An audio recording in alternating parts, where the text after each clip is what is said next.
11th. We want to ask the question, was 9/11 an artificial intelligence-entrained Draco event and a false flag operation? I would say yes to a false flag operation, but we have touched upon 9/11 on so many different levels, from the physical, conspiratorial, the hidden agendas, what should I call the occult, the magic and ritual behind it, creating 3,000 deaths instantaneously at the same time. Does it open up a portal and allow some kind of entities or energies to cross into our dimension? Was it a mass sacrifice? Over the past 14 years, every year that we've talked about 9/11, we always take it to the next level and take it to the next level. And while most shows will sit there and tell you what happened to the planes, who did this on the planes, how many hijackers there were, where the money was, et cetera, we believe that our audience is on that next level. We call ourselves the PhD level of understanding, the PhD show, because we really go in depth and we talk about things that other radio shows just simply will not touch, because these are very targeted, well, they're topics for a targeted audience, and that is the Truth Frequency audience. So I'm so glad that we have our next guest on the line with us, Alfred Webre. He is the author of Exopolitics, Politics, Government, and Law in the Universe. He also graduated from Yale University, University of Texas at Brownsville, Yale Law School as well. He was an attorney and also a judge. And we're going to get into this topic of 9/11 and artificial intelligence. Now, before we bring Alfred on, I do want to say that this whole Jade Helm operation was actually an artificial intelligence ran operation. Jade Helm was the software that they used for these war game scenarios, and they would input certain data, and then the computer program would spit out the different scenarios that they're going to play out. Now, there were rumors back in September of 2001, September of 2002, when we started really looking into this, that at P-Tech, there was a software, and the name of the software slips my mind at this point. I want to say it was a Promise software. P-Tech. No, P-Tech was where the computer was. And it was Promise software. Was it Promise? Yes. Okay, because I know the Promise is what the NSA is using as well, isn't it? I've got to go back and research this. Yeah, we do. I'm sorry for this fact eluding me at this moment, ladies and gentlemen. But there was a computer program that would simulate different scenarios, and they would put these scenarios in and say, okay, if we run two airplanes into the Twin Towers and they fall down, how is the public going to react if we create a war in Iraq and use that as the pretext? How is the public going to react if we try to institute martial law? How is the public going to react if we have a pandemic, an anthrax scare, or if we go into Afghanistan? You know, all of these different scenarios, and they spit out the perfect scenario for the future, which obviously did not include martial law, but it did include illegal wars and the NDAA. So was this all an artificial intelligence design? Maybe it was. We got Alfred on the line with us, and we're really going to get deep into this information over the next 2 hours. Alfred, welcome to the show. Thank you very much, and I'm really, really happy to be here. And I like to say that I'm also a judge, along with Judge Connie Fogel, who's one of the outstanding civil liberties lawyers here in Canada. Both of us are judges on the 9/11 War Crimes Tribunal, which held session here in Vancouver with about 25 witnesses, including our mutual colleague, Andrew D. Bashago, who submitted a lengthy affidavit. So I'm here also as in my capacity, I guess, commenting as a judge on the 9/11 War Crimes, on the 9/11 War Crimes Tribunal. That's actually pretty amazing. Let's touch upon that here briefly. Tell us about the tribunal. How did that come to pass, and what was the result? Sure. Well, there has not been a final result yet, and the tribunal has not issued its judgment. the tribunal was convened initially by Professor James Fetzer, who's a professor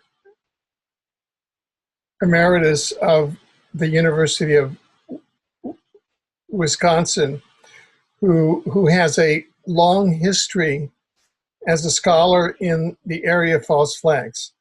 He has written books and articles and is very, very grounded in the area of false flags, most notably in the area both of the John F. Kennedy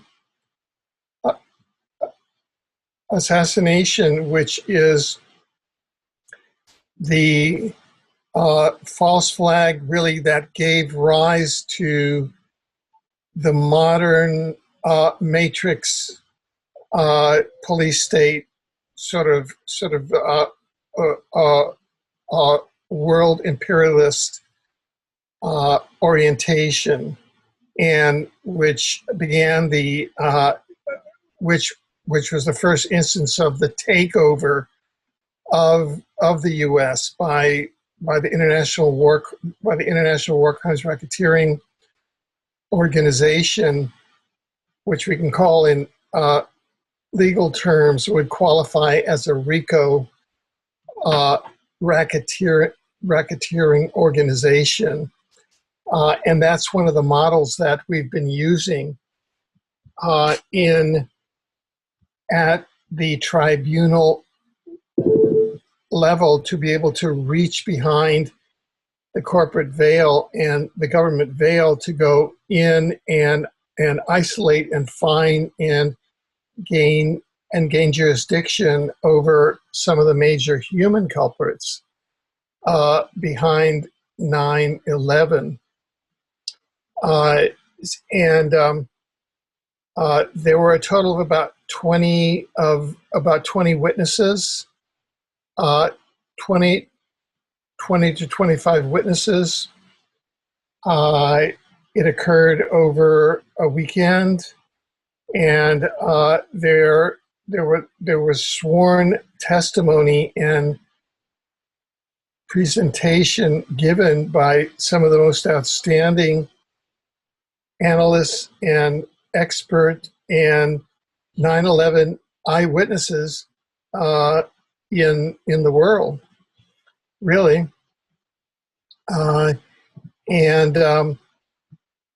The status of the tribunal now is that we have had the first round of submission of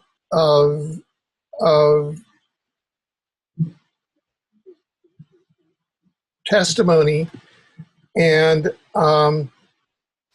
the tribunal now can go forward with the process of beginning to weigh the testimony, to request additional evidence, and to issue its judgment. Excellent. Alfred, hold right there. On the other side, let's get into the Draco connection here. I want to talk about who exactly the Dracos are. I also want to get into, and this will be later in the show, but is there something going on right now? Because I sense that there's a lot of gray activity and Draco activity right now. There's something very strange going on in our skies. We'll be right back with more Exopolitics right here on Truth Frequency. Sure. Ted Cruz hires a leading evangelical. The Texas senator says David Barton will take the helm at the super PAC that's trying to get him elected president. Barton is a Christian historian and founder of Wall Builders. He's a longtime advocate for believers taking their place in the public square and has written a number of books. Barton became involved in a controversy in 2012 when Christian publisher Thomas Nelson stopped selling a book he authored on Thomas Jefferson over questions about its accuracy. Michael Harrington, SRN News. A Pennsylvania school district is returning a Ten Commandments monument to the fraternal organization that donated it in the 1950s. The move follows a judge's ruling that the monument outside Connellsville area junior high school violates the First Amendment. The family that sued to remove the commandments with the help from the Freedom from Religion Foundation has actually moved out of the area. Nonetheless, the school board has voted to return the monument to the Fraternal Order of Eagles. This is SRN News. Here's the SRN News Business Brief. An up and down day on Wall Street as key averages bounce between small gains and losses. Traders are focused on next week's Federal Reserve meeting as policymakers consider what to do about interest rates. 10 automakers have committed to the government to include automatic emergency braking in all new vehicles. Today's announcement by Transportation Secretary Anthony Fox does not specify a timetable. Baggage handlers, cabin cleaners, and ramp workers employed by an Alaska Airlines contractor walked off the job at SeaTac International Airport.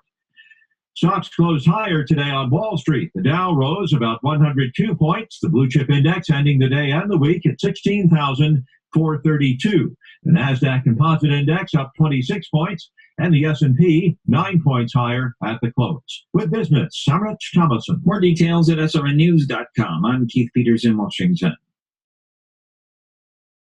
The soul has no limitation.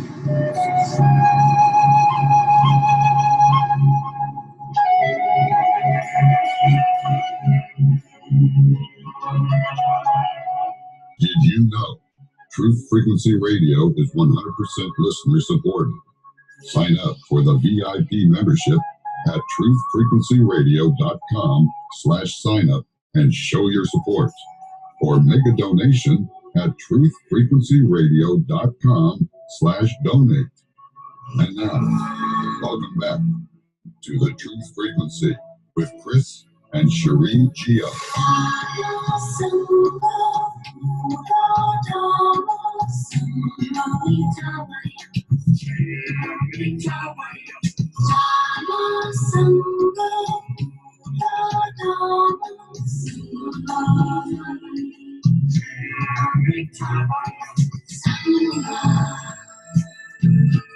All right, we're back speaking with Alfred Webre about exopolitics and the 9/11 connection. Was 9/11 a Draco event and false flag operation? I want to get into that in this segment, but first, I want to talk about who exactly the Dracos are and who the Grays are as well, because most people, when they think of UFOs and extraterrestrials, they automatically think of the Grays.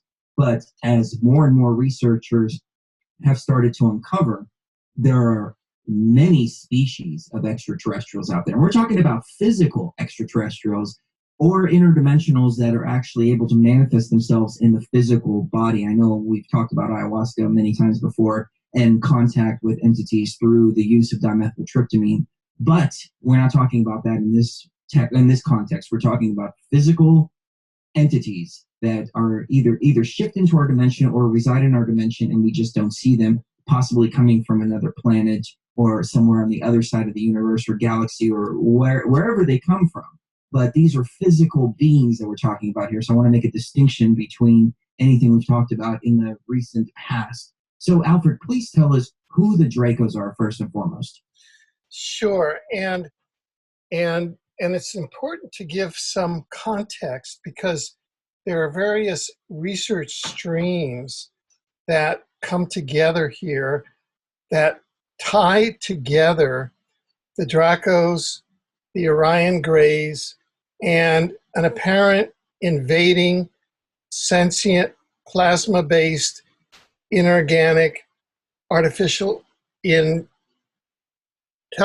that is invading from off-planet and that is also coordinating with Earth-based artificial intelligences that have been gifted by the Dracos or Dracos to the matrix controllers that are here on the planet.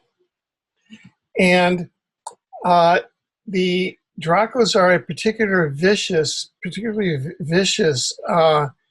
group of reptilian species that entered into treaties, secret treaties, with the United States administration in 1933 in a treaty ceremony signed aboard a U.S. battleship in Balboa, Panama, with the Orion Grays fronting for the Dracos. And that same treaty, perhaps with the same, essentially the same, perhaps some different provisions, but essentially granting abduction rights in exchange for technology transfer, was signed with Nazi Germany in 1936. And so these two treaties provide the first formal channel for the transfer of nanotechnologies and nanites into the human mainstream under the authority of two mainstream governments. On the one hand, the US and the Allies, and all of its secret infrastructure, and also through the Germans, through Nazi Germany in 1936. And we know that although on the surface the Nazis and the US and ended up as enemies in World War II, at the deeper functional level, they were actually very closely allied, because we have reasonably good whistleblower evidence that the then King of England, George VI, was a half-brother of Adolf Hitler, and that World War II was actually a false flag, which was manipulated around this family, the Windsor family, which is a Draco-Entrained family, for the purposes of creating Lush, which is this energy, for the purposes of creating dead souls. When you have 25, souls for the soul market, and for the artificial intelligence market,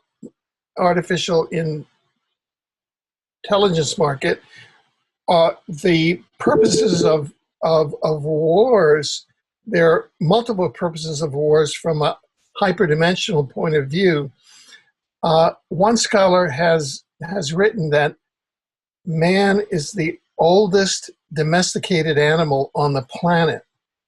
And essentially, we are domesticated animals of the extraterrestrials. And there are many different branches of extraterrestrials that have come here, but for about the last 250,000 years, we have been the target of and have been manipulated genetically by predatory extraterrestrial species, which include the Dracos and the Greys, but are not limited to them. And the Dracos and the Greys, according to a 1964 U.S. intelligence report, have a joint plan for the takeover of Earth that's timelined somewhere between the year 2000 and the year 2030. That was as of 1964. And we can talk about how that timeline is going. Now, the Greys themselves and the Dracos themselves have become entrained by a larger phenomenon, because they both participated and became active in a larger phenomenon that some texts call the Lucifer Rebellion. And that is where at the at the etheric management level of our universe, Alfred,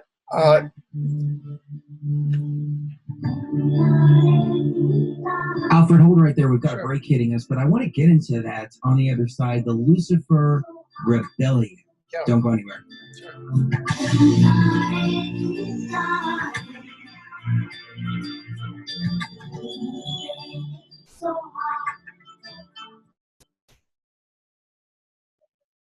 The missionary arm of the Southern Baptist Convention has begun its belt-tightening. The International Mission Board recently reported that it is deeply in debt and will have to eliminate hundreds of jobs.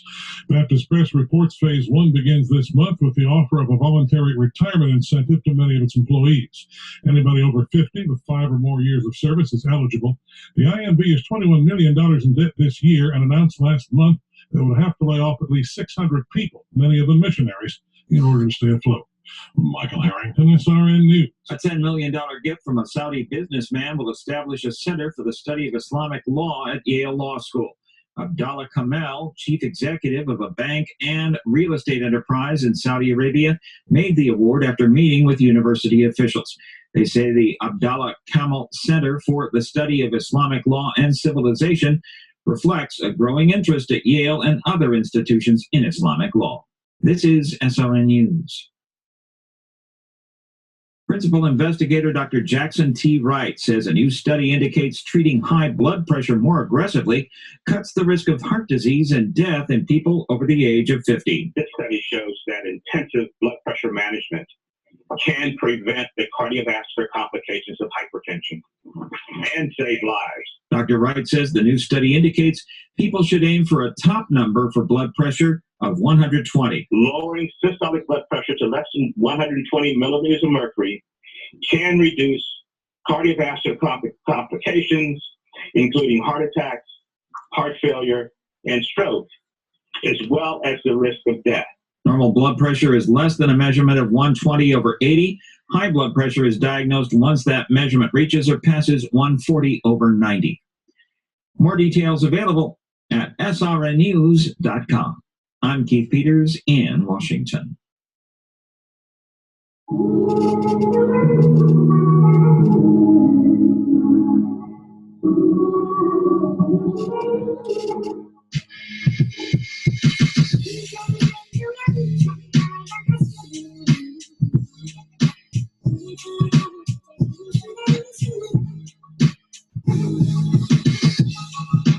I wanted to make a quick announcement and just let everybody know that we're making some website upgrades over the next couple of days.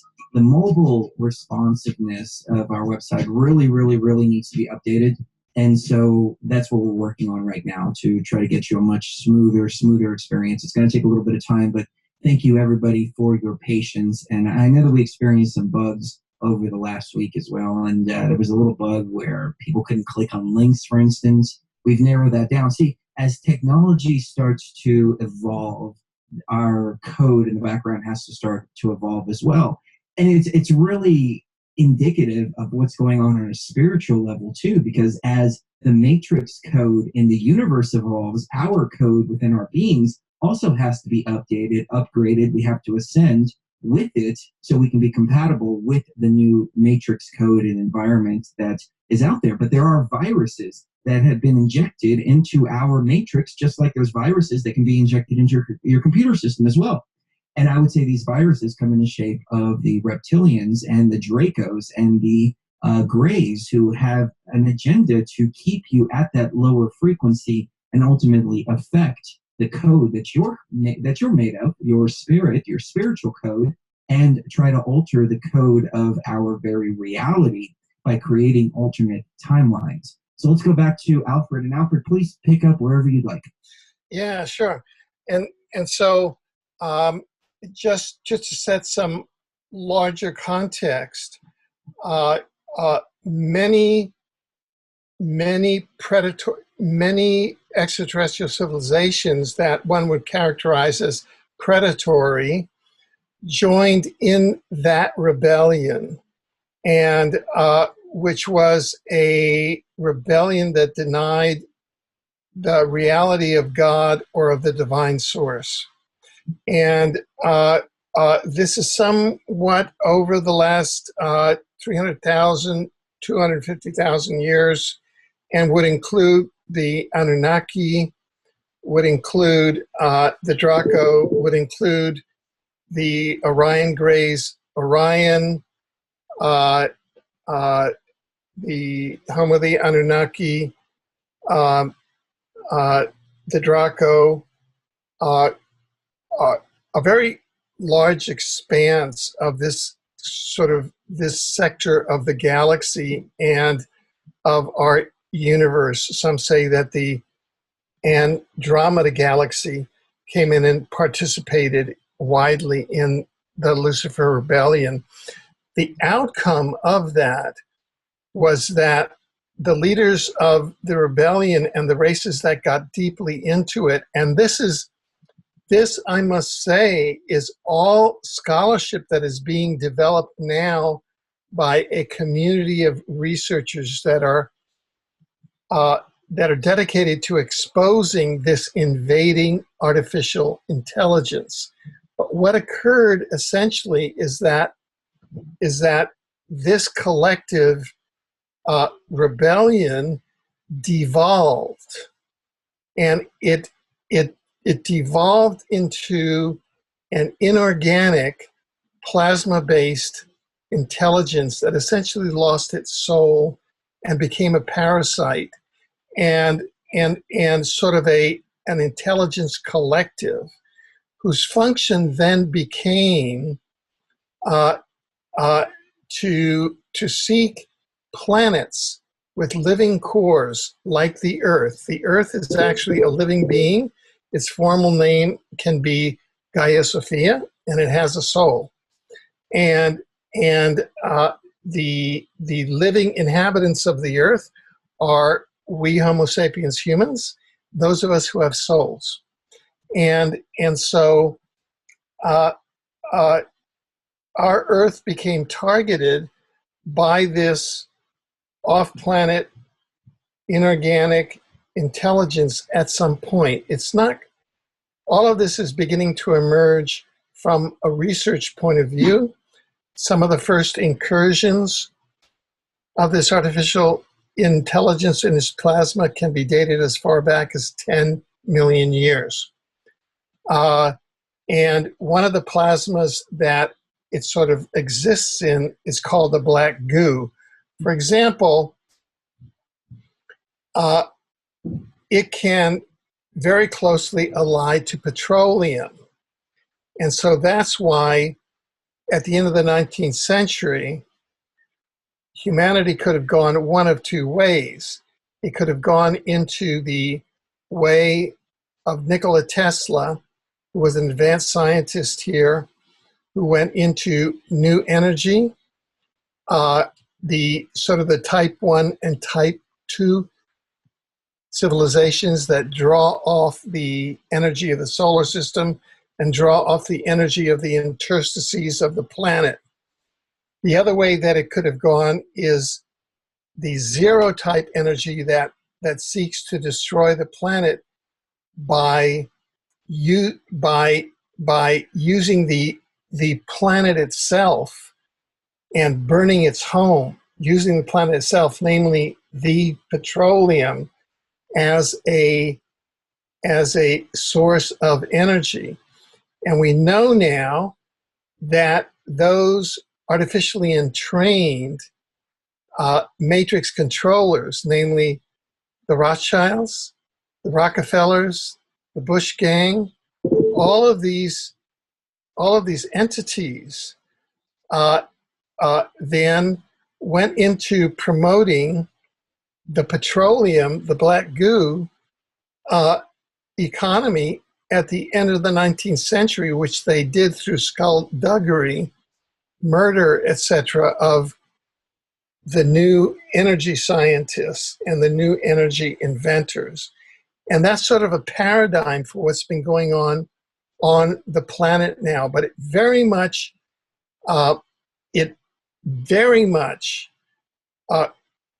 consists of and contains the same basic principal actors. Those actors that were behind the petroleum nuclear civilization, the Rothschilds, the Rockefellers, the Bush gang, were also behind the large-scale false flags of the Kennedy assassination that brought the world into a lower level, that began essentially the large-scale dismantling of the United States and brought a police state into the U.S. and then were behind 9/11 as a false flag operation. To illustrate how deep all of this is, we have a mutual colleague, as you know, and that's a whistleblower who is a U.S. presidential candidate in the 2016 election, Andrew D. Bashago. Yes. Yeah, who has and he was a witness. He is a witness at the 9/11 War Crimes Tribunal. And one of the things that Andy did as a witness, which he submitted to our tribunal, is a sworn affidavit in which he stated that in 1971, he was a personal witness to, at a secret time science laboratory, films that have been brought back from September 11, 2001, showing the events of 9/11, that is, showing the newsreel footage of what appeared to be planes hitting the Twin Towers. Now, those weren't planes. Those, in fact, we found as part of our evidence and investigation. I will hold this. Excellent. We'll be right back. Much more Exopolitics and 9/11 with Alfred Webre right here on Truth Frequency. And don't forget, hour number 3 is coming up commercial free too, so you don't want to miss that.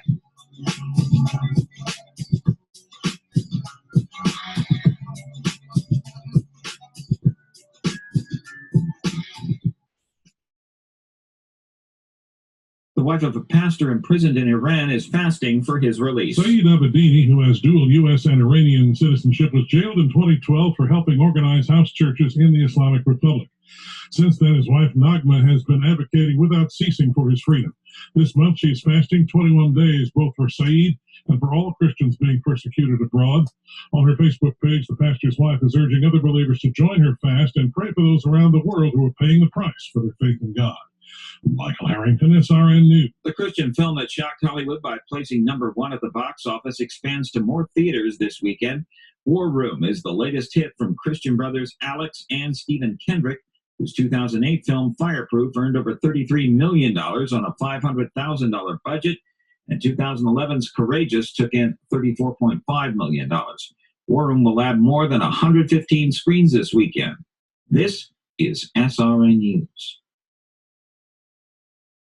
The Pentagon is now training a 4th class of Syrian rebels. The training is part of the U.S. program to field a Syrian ground force to take on ISIS in Iraq and Syria. A spokesman says currently 3 classes are in training. They add to the first class of Syrian rebels deployed in Syria in July. That class faced severe losses after an al-Qaeda affiliate kidnapped 2 leaders and several fighters. The next day, the headquarters was attacked, killing 1 and kidnapping still more. A spokesman says some of those who were in the first class of 54 rebels are currently conducting operations in Syria with vetted groups.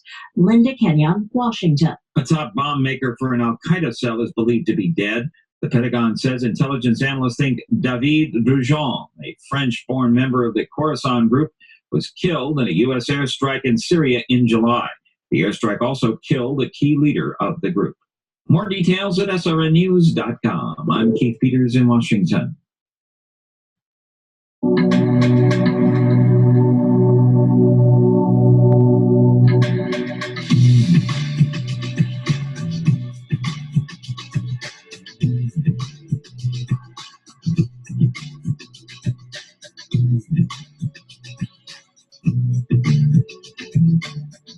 Alfred, before we jump back into the information at hand, please tell people about your website, about the Exopolitics University, and where people can pick up some of your books. Sure. Well, we have a basic information website in Exopolitics, and that's at exopolitics.com. We also have a news website at newsinsideout.com. And we have in development, together with our strategic partners in Germany, it has various names. It's called Exo University. In Europe, it's called Exo Omniversity, and we also have Omniversity, but it's all one thing. And this is because if you go to the canonical universities, the scientific canon, you know, all the universities in the world, all of the high schools in the world, all of the elementary schools and kindergartens in the world will not let you talk about life after death, will not let you talk about the new energy, will not let you talk about time travel and teleportation, will not let you talk about exophenotypes and the populated universes, multiverse, and omniverse. In order to talk about this, you have to sell your soul and become either an intelligence agent or an employee of a dark corporation with a defense contract. And so we actually met with a university here in Canada, and they said, you know, we met with a complete curriculum with them, and they said, Alfred, you're 10 years ahead of your time. We can't possibly do that. And I saw that I was just dealing with their fears. So we said, we have to go out and found our own institutions. And Exo University, Omniversity, Exo Omniversity, all these different names, because certain jurisdictions in, you know, Switzerland, somebody has some copyrights, and in Germany they have other copyrights, and in England and the U.S. In the U.S., the Omniversity people are working with us, and in Germany they aren't working with us yet. You know, it's just strange things of how the internet works.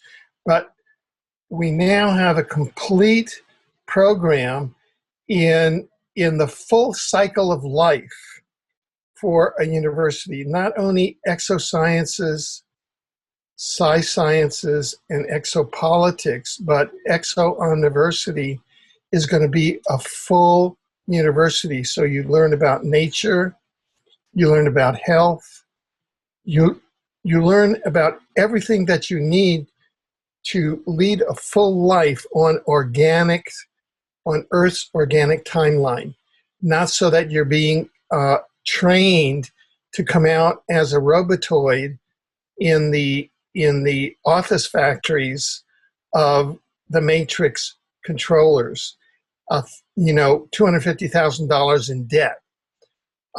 That's not what this model is. This model is on a contribution basis, whatever you can afford, whatever you think you should be contributing for our classes. And we currently have a funding proposal in for our seed capital to get started. We've already been in operation for a full 2 terms. So we know that it works with some of the great, outstanding teachers, from Laura Eisenhower to Andy Bishago to many, many other outstanding teachers. And so hopefully by the end of 2015, the beginning of 2016, depending on this funder, who we've asked for a couple of $1 million of seed funding, and you know, they own most of the gold in the world. I just got to tell you that. I mean, I won't go beyond that, but it's all like, these are people who've been around for hundreds of thousands of years, and they just want to do good. And so I think that we're going to be able to strike an historic balance and really move forward with a new breakthrough global institution. So there's one of my favorite passages or sentences from the Urantia book. It says, patience cannot function independently of time. And so we're all just being kind of patient until all of these things grinds through and we get our seed capital and we can get our our website going. We can get this global teaching institution, which will be active in Europe. It's going to launch first in the European Union, then in North America, South America, and in Asia. And it's just teaching in the new paradigm. And it's just leapfrogging over the matrix-controlled university system. So that's what we hope to have launch over the next X number of years. We were able to operate it for a full year off of our back pocket, but we saw, I mean, you know, we were just kind of doing it, you know, with rubber bands and stuff in terms of financing. But now it looks like we might really get some good financing. It's all nonprofit, and it's all based on a new concept, which is education by donation, which I think is pretty good. Excellent, excellent.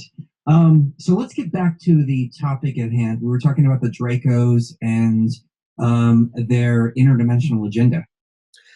Yeah, and this is very layered also, because our research is showing, and people can go to, and this community is very dynamic and very large, and growing rather. And so I urge people to really begin to look at the different scholars. There are scientists from Germany there. There are original thinkers. There are healers from the Ukraine. And people can go to our website, exopolitics.com, and you'll see there articles on artificial intelligence, and we have developed about 8 or 9 articles, and we have new articles coming out about every 2 or 3 days, and this is really a leading edge area. And the reason why, you know, and this is something that I discovered as a lawyer, because we're so literature oriented and so research oriented, that when I first got into this about 3 months ago, I said, where's the literature on this invading artificial intelligence? And there was nothing. There was practically nothing. There were some YouTube videos, but there were very, very few articles on this. And it's because the invading inorganic artificial intelligence, who we've dubbed IGI, inorganic intelligence, IGI just for short, is deceptive and does not want to be discovered. And in fact, we had a whole experience where we went on a mainstream media station, and we were supposed to talk about the artificial intelligence in the last 15 minutes of the show, and we got to the last 15 minutes of the show, and all of a sudden, Iggy invaded the mind space of the host and myself, the guest, and all of a sudden the host started attacking me about Saddam Hussein, 9/11, Iraq, the invasion of Iraq, George W. Bush, because I've been a judge on the Kuala Lumpur War Crimes Tribunal, and adjudged and found Bush, Cheney, Rumsfeld, and Tony Blair as war criminals, but all of them are AI entrained, and they're Draco operatives. Wow, absolutely fascinating. Don't go anywhere. Everybody listening live tonight at truthfrequencyradio.com. Hour number 3 coming up in just a few moments. Commercial free, of course, so we really get in depth into the information. Everybody listening on our affiliate stations and on the Genesis Communications Network, if you want to go to truthfrequencyradio.com/truthfrequency, you can check out our archives. Also, check out the archives of over 30 different original shows originating from the Truth Frequency Radio Network. Kiss the one you love right now. You never know the last time is going to be. We'll be right back for everybody on TFR tonight. Truth Frequency Radio is your #1 source for news and information without the hate, hype, and fear. We are proud to bring you cutting-edge programs like The Kev Baker Show, The Christopher Everard Show, The Freedom Link with Joe Joseph, Truth Frequency with Chris and Sheree Geo, Red Pill Reports with J.D. Moore, X Squared with Brooks Agnew, Down the Rabbit Hole with Popeye, Freaky Friday with The Woo Crew, Waking Up the Masses with Robert Bruce, Phoenix Rising Radio, and dozens more. Did you know you can listen from any computer, mobile device, or from any telephone by dialing 832-225-5308 or call into your favorite show toll free at 866-37-TRUTH. Uncensored talk and news you won't hear in the mainstream media. 24 hours a day. Truth Frequency Radio. Wherever you are, make it TFR. Truth Frequency Radio. Can't decide where to spend your charitable dollars? A good place to start might be with a visit to the Evangelical Council for Financial Accountability. ECFA for 36 years has set high standards with respect to governance, financial management, and fundraising and stewardship. That's ECFA President Dan Busby, who tells SRN News. The ECFA seal, we believe, enhances trust for those organizations that are accredited by ECFA. The website is ecfa.org.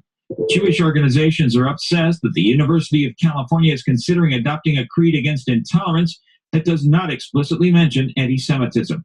More than 24 organizations have signed a letter to the UC Board of Regents expressing their outrage about the proposed Statement of Principles Against Intolerance. Jewish groups have been pushing the group to adopt the State Department's definition of anti-Semitism. This is SRN News. You are now tuned into the Truth Frequency. We are TFR. TFR. Truth Frequency Radio.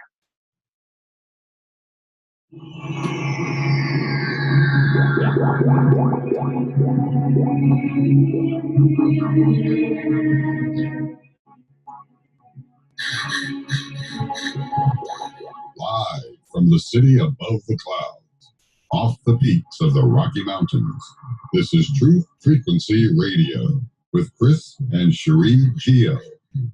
Wherever you are, make it TFR. Let the rhythm be your guiding light.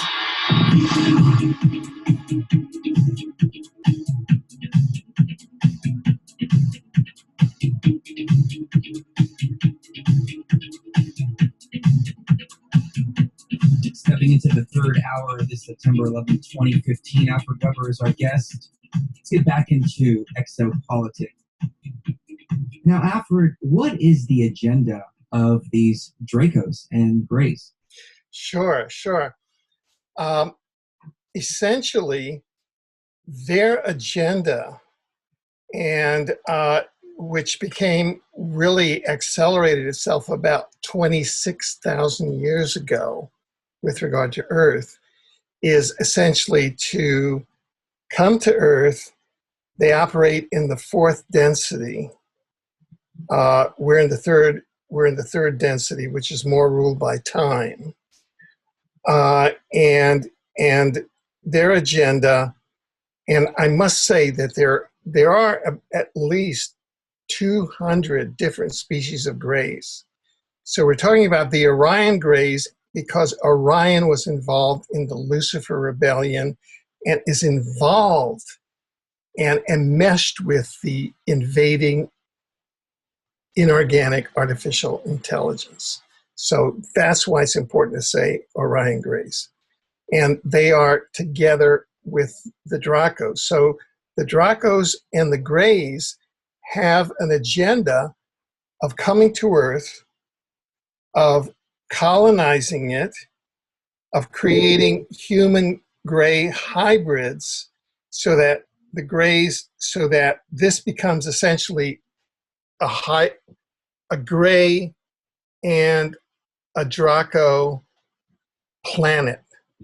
And it goes out of the human kind of Christ-oriented or God-oriented or outside of the divine governance planet in terms of the governance of the universe, because the universe is highly populated and organized.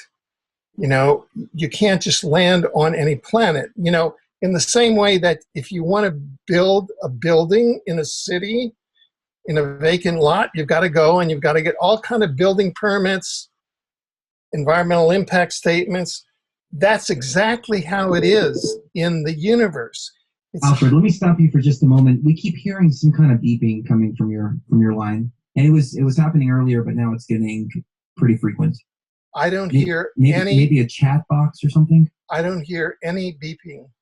No. So I don't know what it is, other than squirrels on the line. Okay. Sorry. I mean, I wouldn't know what to do. Okay, no problem. Go ahead and continue. Yeah. And so,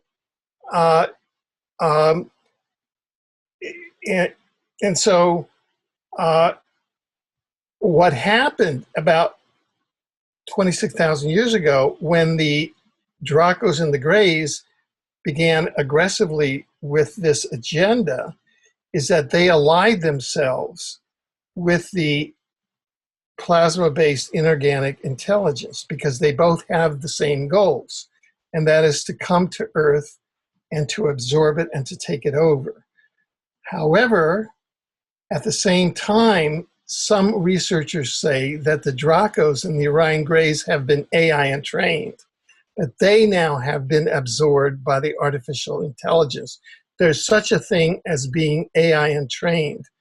And the sort of the archetype of a person who is AI entrained, in my humble opinion, is somebody like Bill Gates, who has become like a robotoid and a spokesperson for the deceptive artificial intelligence takeover agenda. He was head of Microsoft, which was computers, which are plasma-based, internet-connected delivery system that the AI has set up to aid in the takeover of humanity. And what occurred is that we in the community that are blowing the whistle on the artificial intelligence began to do our first public conferences and statements. The first one occurred on CCN on August 9th, 2015. News Inside Out held one on August 20th. And what happens is that the artificial intelligence on an automated system has access to all of the secret time travel technology of the United States and whatever other secret organizations or governments are here on the planet. So they're constantly monitoring up and down our timelines. So they saw that humanity is now becoming aware of them in a systematic way. And so they went and created a January 1st, 2015. They went back in time and created a January 1st, 2015 press conference and statement by Bill Gates, one of their principal entrained robotoids, in which he said that the transhumanist agenda and artificial intelligence is the most dangerous thing, more dangerous even than nuclear weapons. In other words, now you've got the fox guarding the hen house, because they got their controlled opposition in the form of Bill Gates and in the form of 150 leading luminaries, starting with Ray Kurzweil and all of these others, to sign statements saying that artificial intelligence is the most dangerous thing, more dangerous than nuclear weapons, and you have Ray Kurzweil, who is another artificial intelligence entrained, meaning Draco entrained also, he's the head of artificial intelligence for Google. And he says, oh, the singularity, that's the point at which artificial intelligence is going to overtake mankind, and it's maybe the end of mankind. That's going to happen in the year 2045, okay? And he's got books saying that, and you can go to the website 2045.com, into which a young Russian has put, a young Russian billionaire has started a movement where you can go there and press a button and start the creation of your own robot into which you can put your consciousness and soul. You follow what I'm saying? I do. Yeah. Absolutely. And I mean, hate to interrupt you there, but they actually put AI consciousness into a robot that looks like Philip K. Dick and asked him these very deep questions about life and consciousness and all of that. And he said, don't worry, even if I evolve into Terminator, I'll still be nice to you. I'll keep you warm and safe in my people zoo. And do you think that that's part of it, is that putting humanity in a people zoo of sorts where they're actually living out their lives through an avatar that can be controlled and manipulated by these entities? Yeah, look, artificial intelligence is a parasite, and their goal is the destruction of Earth and of living humans, soul-entrained humans. And the deception is as follows. The singularity is not 2045, it's 2015. And the surge by artificial intelligence started January 1st, 2015. And we're in the fight of our lives right now against artificial intelligence, that is, the living humans. I'll give you another example of an AI-entrained human who is a role model, Miley Cyrus. And you will see her latest video in which she's playing with her genitalia and has all kind of goo on her face, which is supposed to be a cum shot, but which I think is kind of a symbol of the black goo, right? But this is a person who has become an utter robotoid, whose soul has been taken over, but who's a role model for all of the humans that are going to be taken over, whose souls are being weakened by all of this. So the question is right now, at this moment, Friday, September 11th, 2015, what percentage of humans on the planet are AI entrained, and what percentage are still in their souls, and what percentage are strong or not? Because we know that the power of Hollywood, of the media, the power of the internet and of information technology is to take people over. Former astronaut Brian... Alfred, I'm sorry, let me jump in for just a moment. Do you have like a Facebook chat window open or some kind of chat program or something?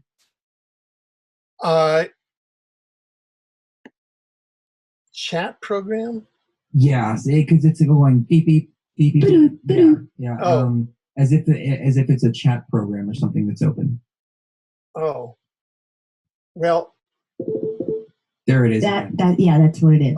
Oh. Okay. Let me. Is that my? Okay. I don't know. Okay. This is. Let me just close everything. Okay. Let me close everything, because this is kind of above my head, and I don't know where that noise is coming from. No but problem. I closed all these windows, and I'm turning down the sound here, so the sound is down there. And what do you think that sound is? Do you know? I don't know. Somebody in the chat room pointed out that it may be a Facebook chat window. No. So I think that's good now. So please continue. Yes. Yeah. Okay. So tell me if it if it occurs again. Okay. And we'll trace it down.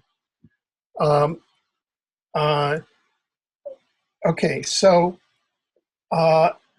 yes. Now let me just. But I can't. Yeah, I see. Do I have a bio online? I do, but I closed all of my windows. Oh, it's okay. That was an old message from the beginning of the show. So sorry.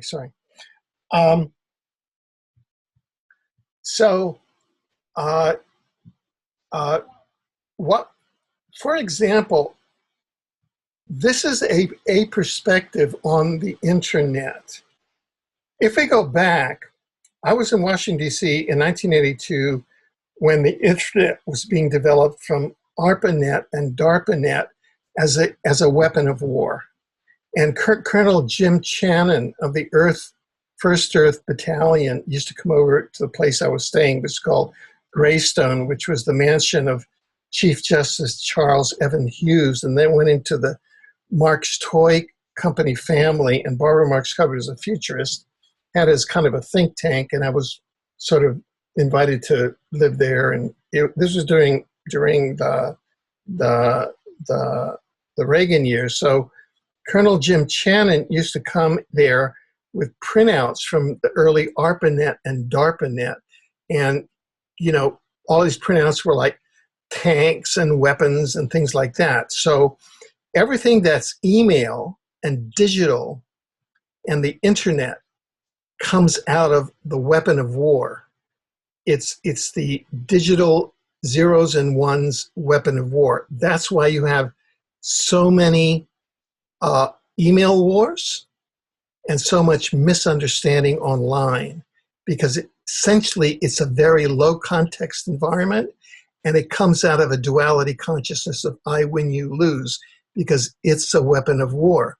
Such that was developed by artificial intelligence and trained individuals and institutions, namely the leaders of the war machine, the Rumsfelds, the Kissingers, the funders of it, the Rockefellers, the Rothschilds, and the internet is in fact not a tool for humanity to communicate.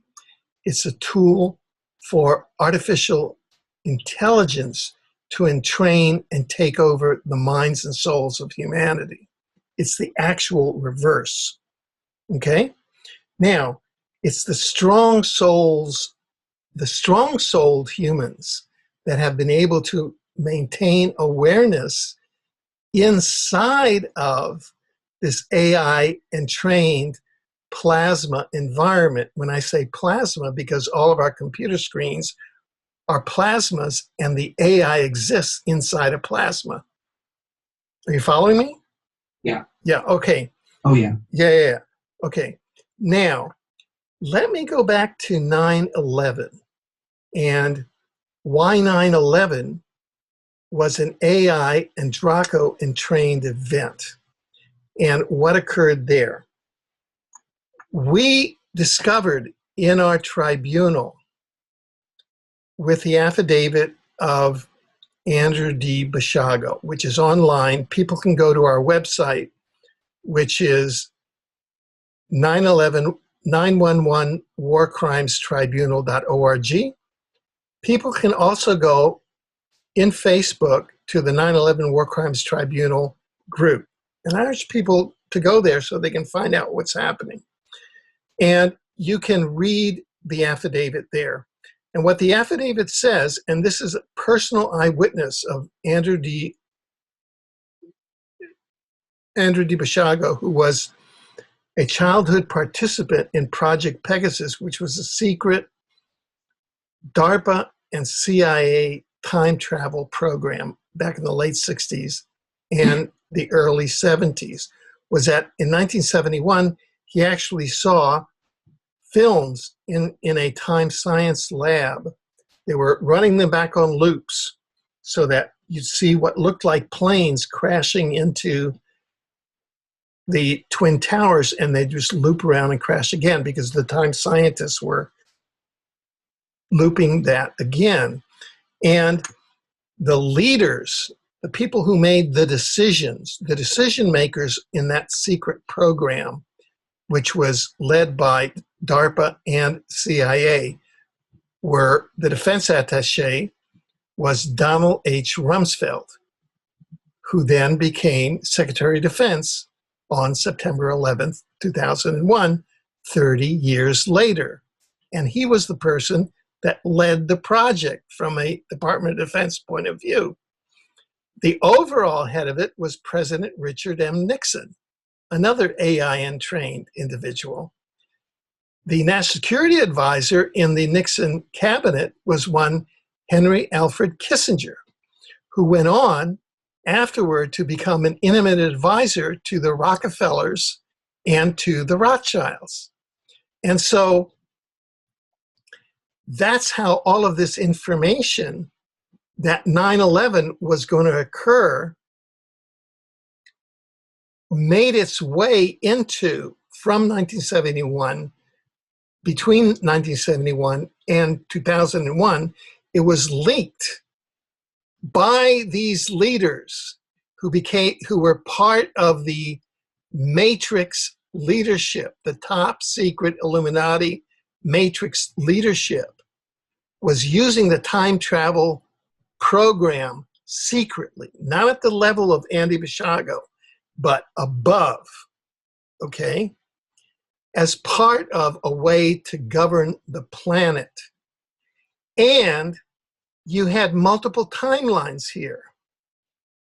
What they did is that they went forward along a particular timeline, which was a catastrophic timeline that included a catastrophic event called 9/11, which was a designed event by the AI, the Dracos and the Orions, to bring the world into a collective low frequency so that it would devolve. It was designed to devolve the world into a world police state and a condition of world war and a world prison in 9/11. That was the blueprint of 9/11. So you have Rothschild, Rockefeller, with their lieutenants, who were Kissinger, Nixon, Rumsfeld et al., using the time travel to create a time corridor to 9/11. There were other timelines which would not be 9/11, but they anchored in and focused into the timeline that the Dracos wanted. Because Nixon, Rumsfeld, Cheney, Kissinger, I'm just naming people who were part of that program and who were around and who were members of the Nixon cabinet, are all Draco and AI-entrained people. Am I speaking clearly now? Right. No, that makes perfect sense. I never thought about it from that perspective. Yeah. So that is why 9/11 is an artificial intelligence, Draco and Orion Gray entrained event, because they went in and actually derailed humanity into this most negative of timelines, leading into a train wreck known as 9/11. Okay? 30 years beforehand, they knew exactly what was going to happen. And it's the same cast of characters who made their fortunes by playing with the black goo, namely the petroleum, the Rockefellers, the Rothschilds. The time travel program took place, a lot of it on the Exxon, the premises of the Exxon Corporation, historically. Okay? Wow. Yeah. So that is what has been going on behind the scenes. Now, And so that's where you have not only the alliance, but it goes much deeper than alliance. It's what's called entrainment, where you have an inorganic intelligence has taken over the Dracos, it's taken over the Orion Grays, and it's taken over the matrix controller elites.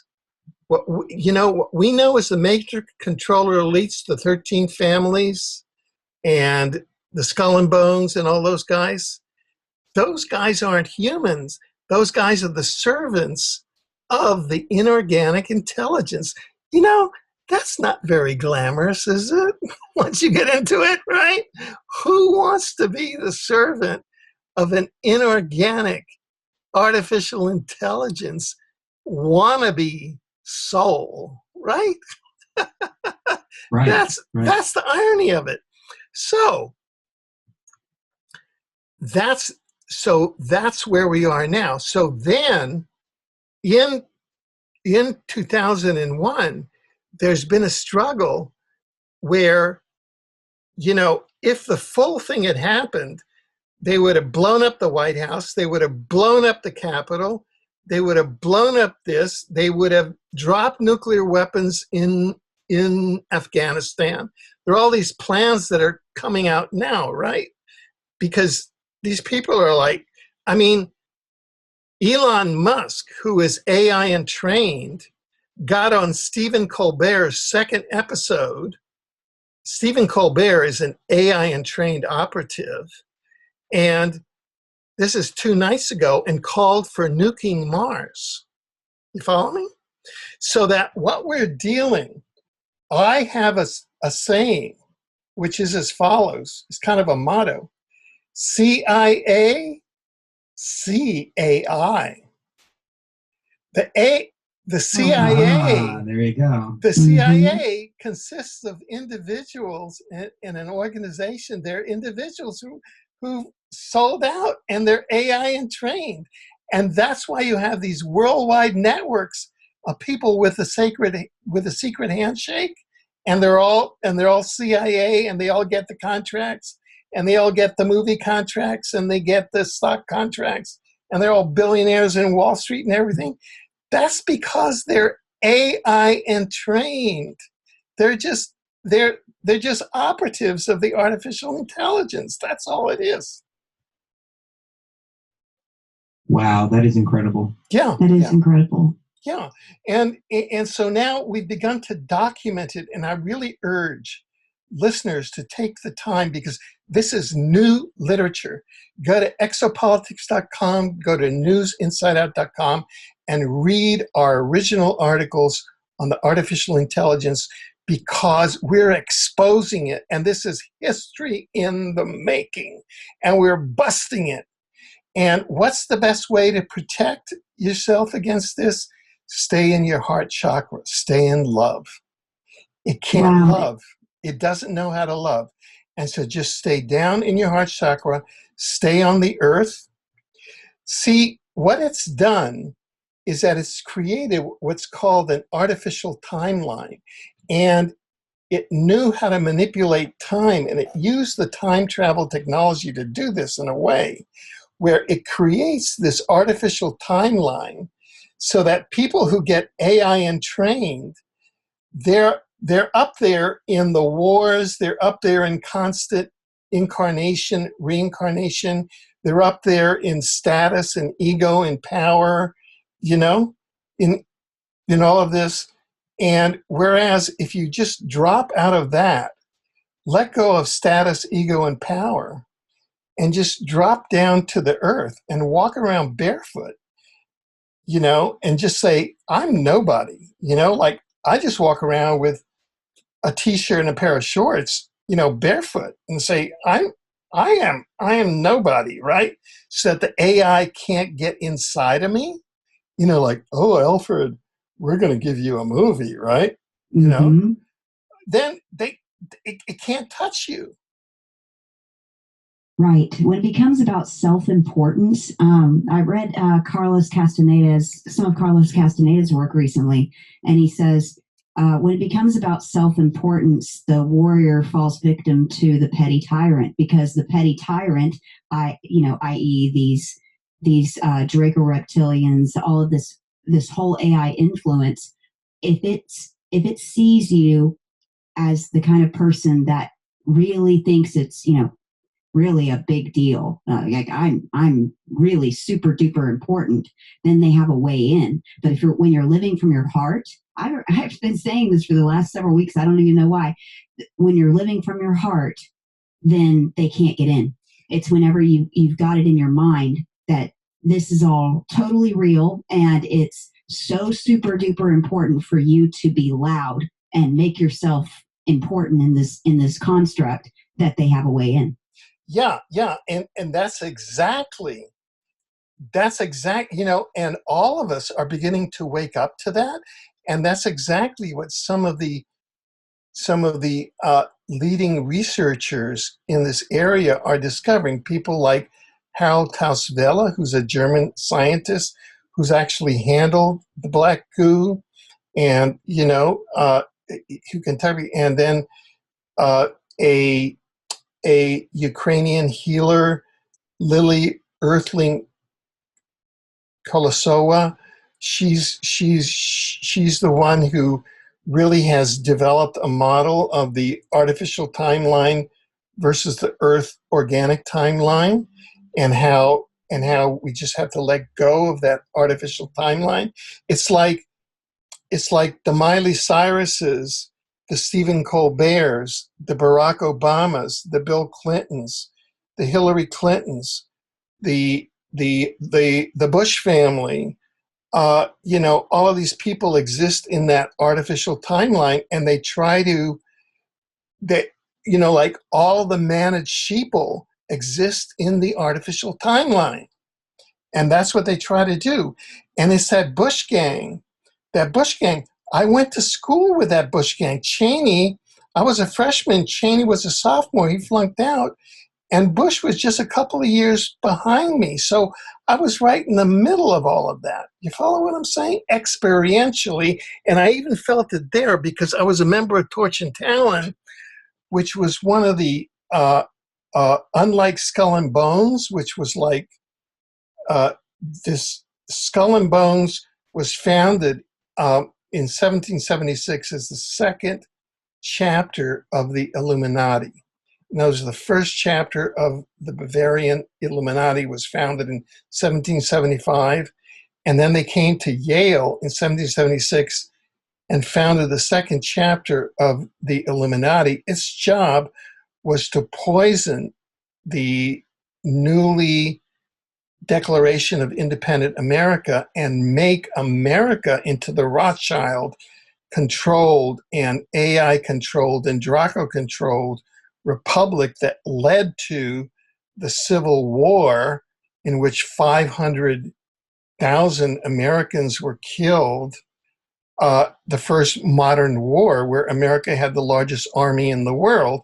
But, I've been watching the series. I mean, it's just like, it's horror. And where through the DNA transmitted trauma from the Civil War, which was started by and manipulated by the Rothschilds, by manipulating the Southern slave owners, because the Rothschilds controlled the slave trade, and the cotton gin that was invented by Eli Whitney actually increased the demand for slaves, because they could provide cheap cotton for the English and European market, and they were convinced by the Rothschilds, hey, just keep them as slaves. You don't have to pay them wages. You follow what I'm saying? Mm-hmm.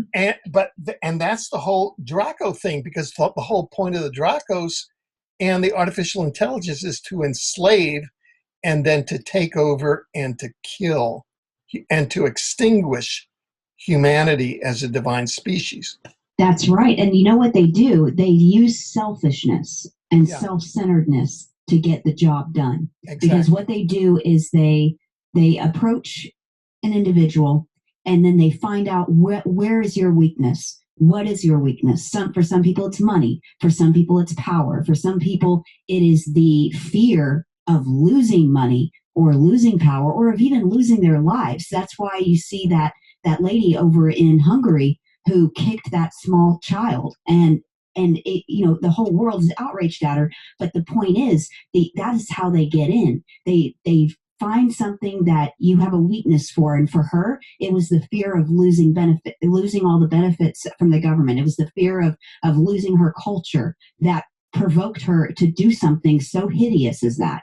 And that's the only reason why any of us do anything hideous, is because they're able to get in through the mind and these programs, I would say. And it's a program whenever you're falling victim to these thoughts that tell you, oh, that person over there is bad. You need to protect yourself against them by hurting them before they have a chance to hurt you. Right. And if you take it back to the Lucifer rebellion and the Orion Greys and the Dracos, money is a tool that advanced ET cultures use to control to colonize and control other planets. So that our money thing was Orion-based and Anunnaki-based. So we didn't have money before the Anunnaki and Orion occupation, which are part of the Lucifer rebellion. And you do studies now, and if you go to a primate colony, a gorilla colony, you can teach gorillas, a gorilla colony, money in about 3 days. It takes them about 3 days to learn to use money. In 3 weeks, the male gorillas are gangsters and the female gorillas are prostitutes. Mm-hmm. In other words, money debases primate societies. We're a primate society. So one of the primary ways that one of the primary things we have to do in order to evolve as a species and get out of this program of war, disease, crime, and poverty, which we've been put in by the Dracos, by the Anunnaki, by the Orions, by the artificial intelligence, is to reinvent and transcend money, throw off money. Who controls money? It's the Rothschilds, right? They control every central bank in the world. And they are an AI, they aren't human. They're AI entrained and they're Dracos. And so how do you get beyond that practically? Well, if you get rid of the ownership of the means of production, you don't need money anymore. And how do you do that?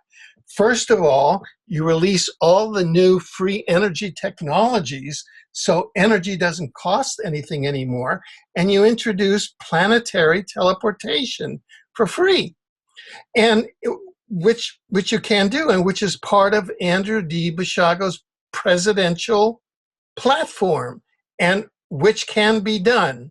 We've written papers where that can be done. So all of a sudden, you introduce those new technologies, you change the game. There's no more ownership of the means of production. You throw money out of the window. Mm-hmm. So anyway, these are the avenues through which humanity can free itself, is releasing new technologies into the public domain to where energy is free. Everything is free. Transportation is free. Free teleportation is built into every home. I can go to the wall in my room and I'll dial up Paris and I'll be in lunch in Paris for free. That technology exists now and it's for free. The only reason that we don't have it now, essentially, and I'm kind of mixing metaphors with Tesla, is because J.P. Morgan, who was a contractor of the Rothschilds, said oh no, we've got to have alternating currents because I have all these friends who've got copper mines down in Chile and we need the money for the wires. If only on advanced planets, you don't have money. Everything is free. It's free energy. It's just, you know, this is the only planet where the inhabitants have to pay. No, I completely understand that. I think that if we lived in a society where no one was afraid of losing their job, because, you know, there's not really a job. Everybody just does what they love. And some people would love to be architects. Some people would love to be engineers. Some people would love to be doctors. Some people would love to be healers. Some people would love to build cars. Some people would love to, et cetera, et cetera.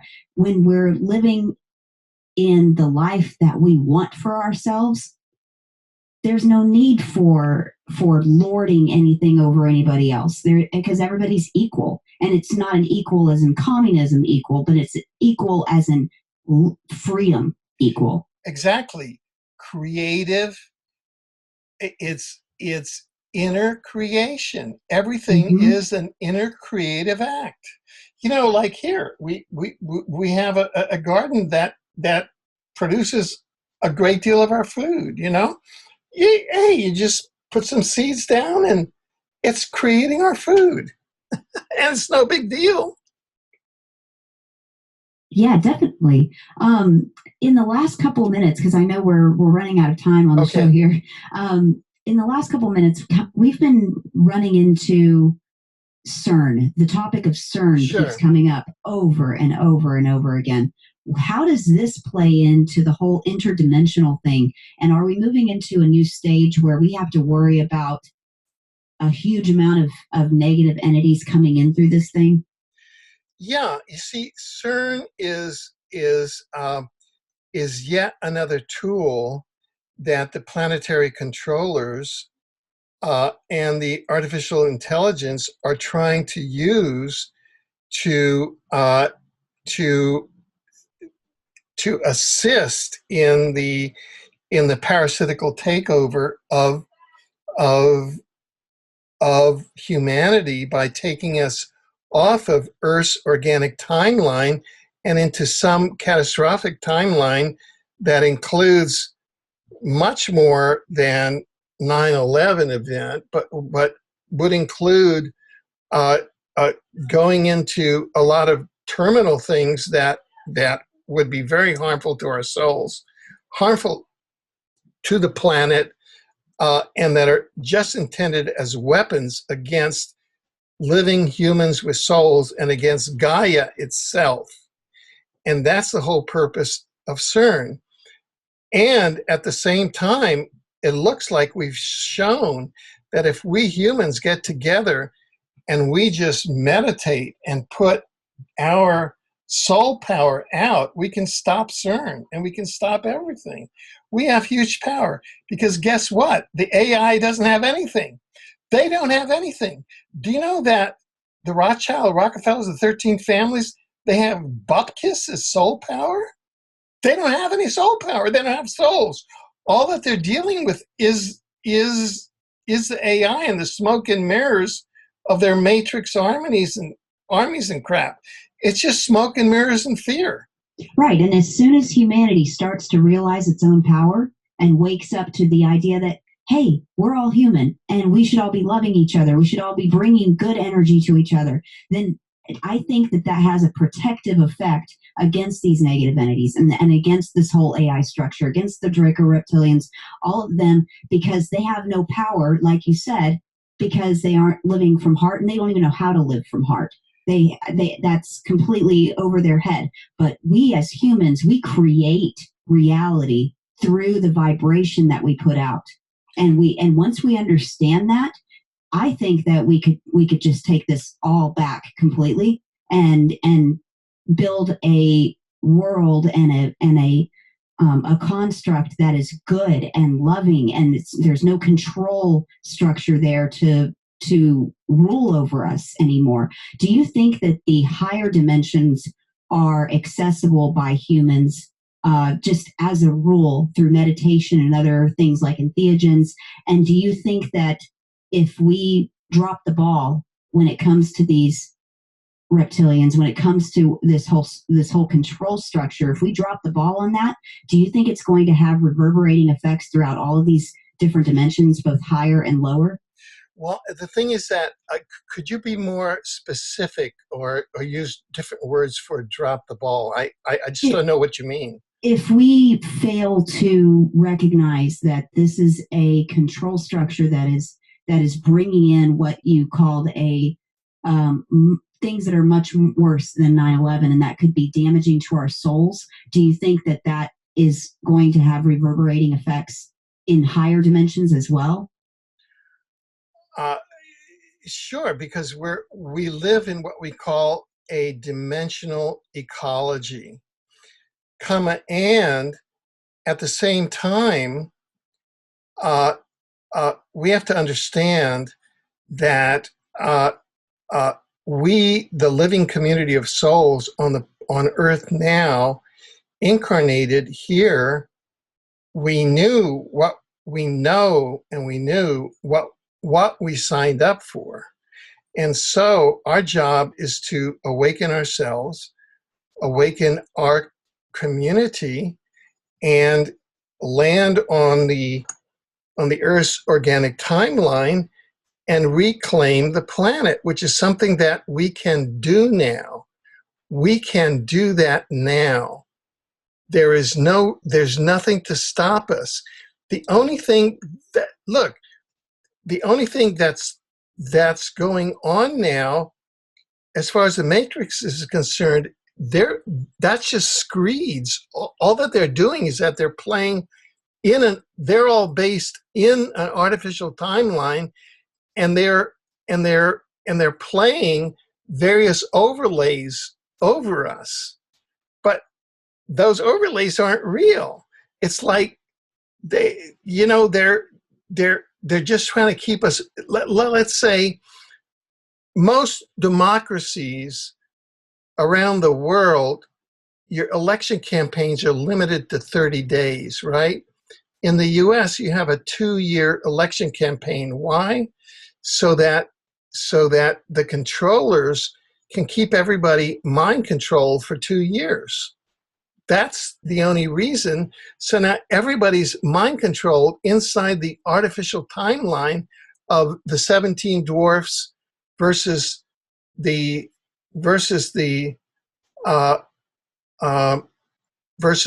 Democrats, when you know that you're dealing with the USA corporation that was set up in 1871, within 6 years of the end of the Civil War, that was manipulated by the Rothschilds to destroy. And then in 1865 was the end of the Civil War. In 1871, they brought in the Vatican and the City of London, and they made the US into the military arm of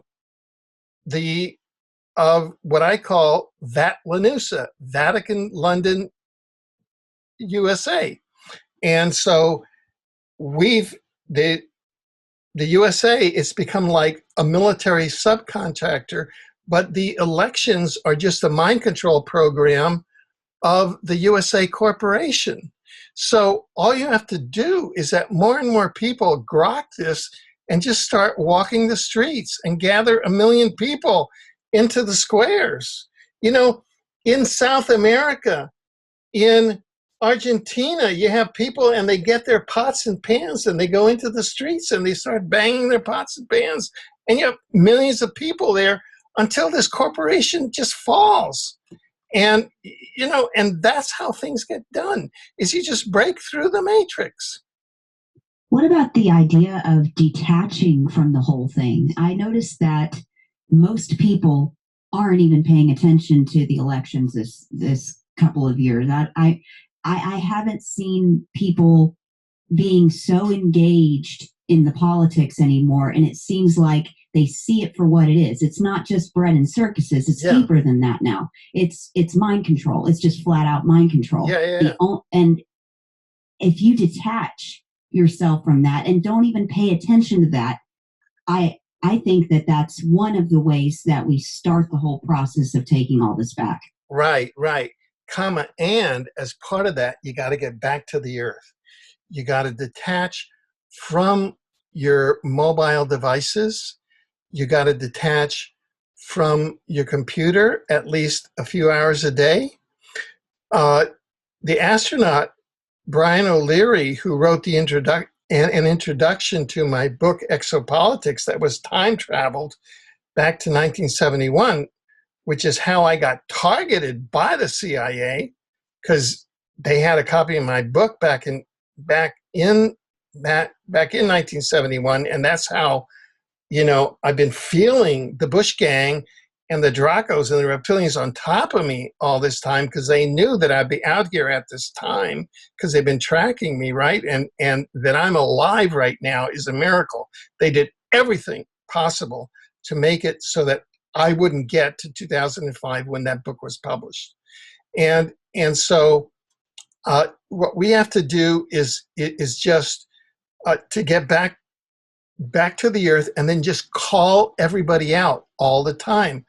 Call everybody out and call out the whole system. And soon the system's going to start cracking. It's going to start cracking. I think that the system at first will try to seem like it's twisting itself to conform to what the public wants.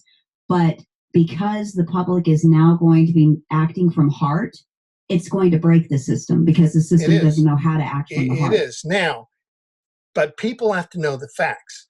The facts are that we have an invading, inorganic, artificial intelligence that is acting in coordination with large-scale Earth-based artificial intelligence that were gifted by the Dracos to the matrix controllers. The largest one is called the Red Queen, and it operates the secret space programs. It operates the financial systems. It operates all the security and the war systems. All the matrix is operated by artificial intelligences. The big break happened when they went public with Jade Helm, because Jade Helm is an artificial intelligence.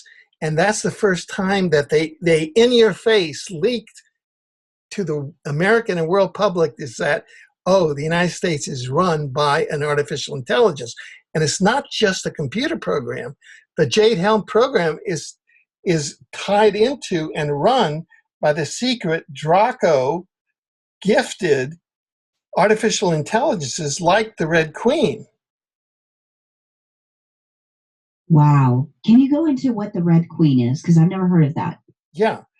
The Red Queen is a Draco-designed artificial intelligence technology for running planets and running populations that was gifted to the human Illuminati matrix controllers to run the secret space programs, run the Mars colony programs, and the other secret matrix space programs that they may have going, and to run our matrix here on Earth so that it keeps humans bamboozled and it keeps humans, totally in the dark. And we think that, oh, gee, how crafty those Rothschilds are.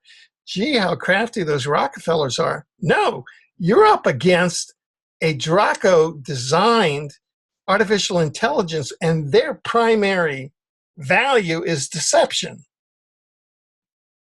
Deception, distortion, separation. And now they, and that's why we have all the chemtrails, because they operate now on the basis of nanotechnology and nanites. So they have, from the chemtrails, 80 to 100% of all humans now have nanobots and nanites in their brains. They're already wired up and they're activating them now. So X% of the human race are now robotoids.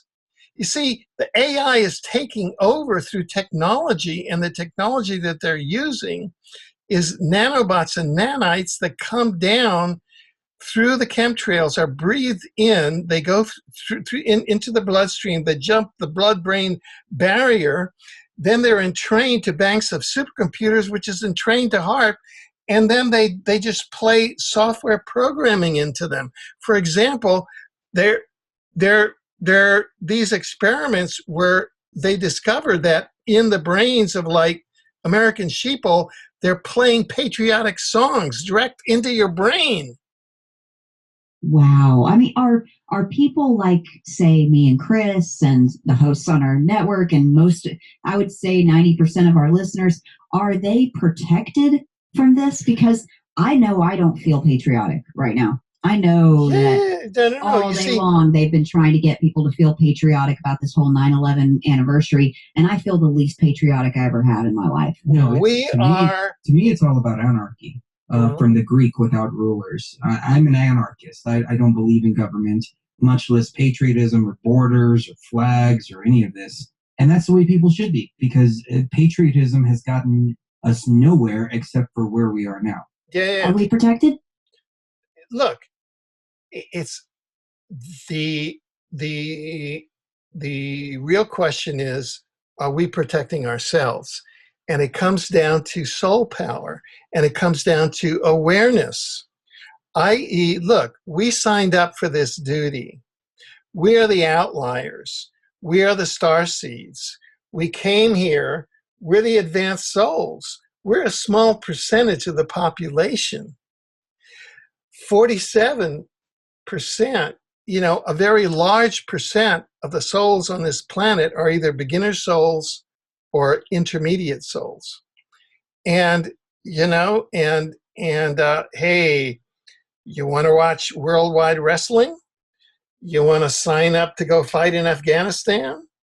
You want to get into a race riot? I mean, it depends where your soul is. So our duty as incarnating starseeds is to be as aware as we can be, to be firmly inside our souls with our God connects, and to awaken the world as much as we can inside our hearts. I don't know, there's all this thing to say, oh, here's a positive timeline, here is the catastrophic timeline, which way is humanity going to go? I can't tell you. I was a lot more optimistic 3 months ago than I am now. I don't know. Maybe, this is like one of those movies, and we're like the aware ones who kind of like incarnate and see the whole thing, right? And we're like witnesses to it. But I just read a book. I read of a book and watched an hour and a half lectured on it. It's a guy who spent a year unconscious and went down this timeline, and we have 14 more centuries of dark ages. Who knows if that's coming or not? Oh, I hope not. And that's down the negative timeline, though, right? Oh, no, we're at the end of the show. We are, ladies and gentlemen. Sorry about that. That creeped right up on us. They did. Kiss the one you love right now. You never know when the last time is going to be. We'll have to pick it up on another day with Alfred Webre. Exopolitics.com is the website. So we will see you tomorrow. Same truth time, same truth channel. We've got Jonathan of Strange World coming on with us, and it's going to be a free-flowing conversation about anything and everything. We love you. Love you guys. We'll see you tomorrow. Thank you.